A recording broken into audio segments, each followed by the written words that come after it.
So, about apartments in Splatoon 3. The concept has been popular in the fanbase for a long time. A place for your squid kid to relax, take a break from battling, and decorate as fresh as they can to their heart's content. While yet to make an official appearance in the series, many are theorizing Splatoon 3 will be when the long-awaited apartments finally make their appearance. But what do we have that points towards having apartments? And if we do end up getting them, are they a good addition to the game? What else in the game will they affect? Today, I'm going to go over the evidence as to why people think Splatoon 3 will have apartments, how they might function if implemented, and how they would affect the rest of the game, and whether or not I think they would be a good addition. Now, up until recently, any evidence for apartments in Splatoon was really just wild theorizing. Don't get me wrong, there was a basis for it, but it could easily be passed off. Most people will cite the Splatoon 1 opening screen as to why apartments should be in the series. It features an Inkling's room, with decorated walls, shelves, and a desk. While fairly simple, it's a good base to put your own spin on a living area. And hey, it's just a loading screen. It can't be too complicated now, can it? Up until Splatoon 3 was announced, that was really all the fans had to go off of, concretely at least. The concept was cited as fitting the atmosphere of the series, and I can agree with that. I mean, the Inklings could all be as young as 14, but that doesn't stop them from being able to work in the military or buy firearms, so why can't they rent?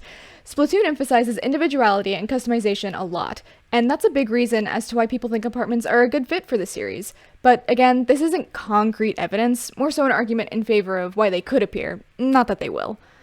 And then Splatoon 3 got announced, and well, at first, it was really just the Splatoon 1 loading screen all over again.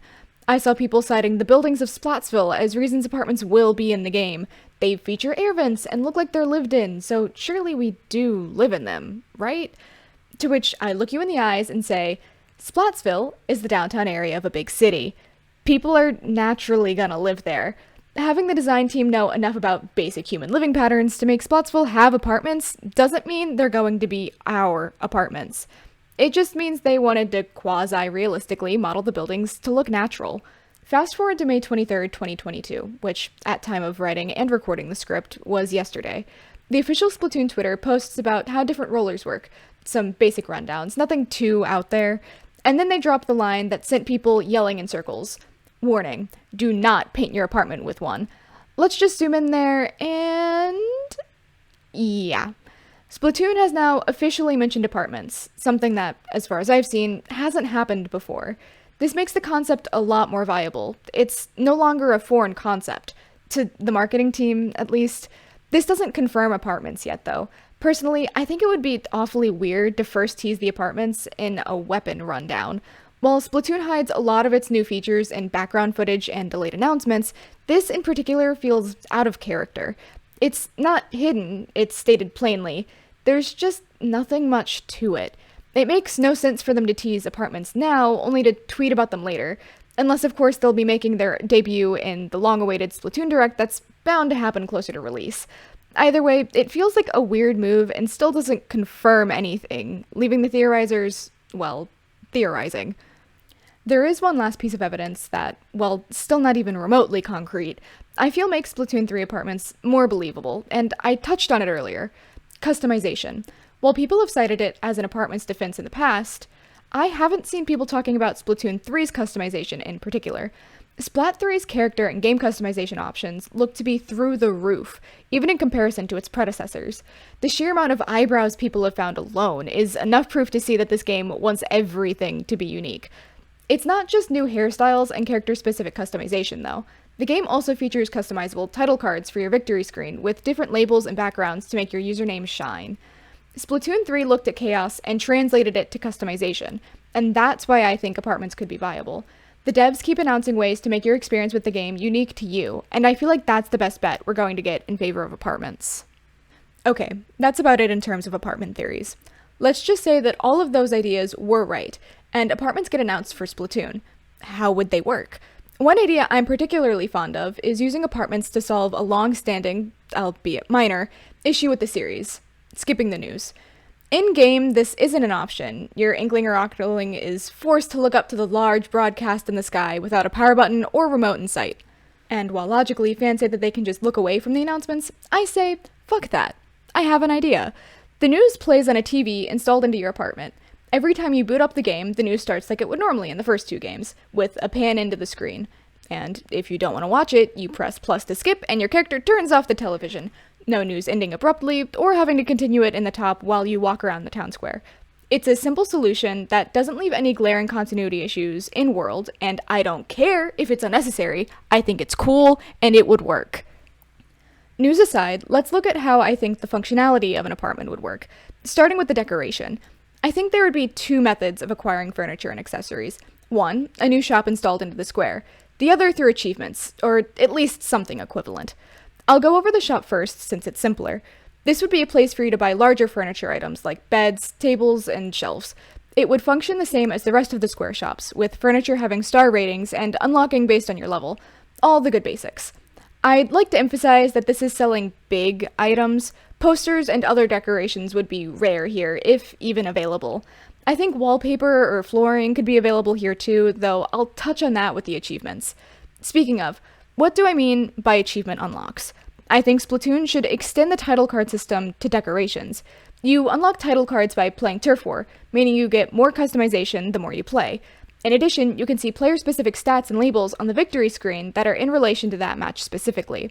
I think these 2 should be melded and make it so that the more you play Turf, and the more cool things you do in online play, you unlock specific items to show off in your apartment. This is where you unlock posters and figures to put on your shelves and cover your desks. It rewards players not only for playing the game, which the level unlock system in the shops does already, but also for winning and making good plays. Some examples of achievements have already been made. I'll link Procharo's video covering the concept in the description. And while I'm torn on whether the series should go that way, it's already inching towards it, and I say if achievements are implemented, this is a good incentive to collect them. Separate from each of these, I do want to mention weapon decoration. Splatoon 1 featured weapons hanging on the wall, and I think being able to display your favorite weapons would be a nice touch. Maybe if you play with it enough, your badge could be displayed next to it, as a testament to how much you've used it. One last thing on decorations before I move on is achievement rarity. This is where I think items from the shop and gameplay can overlap. In terms of wallpaper and flooring, I think the furniture shop can sell more general items, like simple patterns. You could then unlock more complicated variants via achievements, particularly ones that are harder to get. I think of this like Nook's Cranny versus Sahara in Animal Crossing.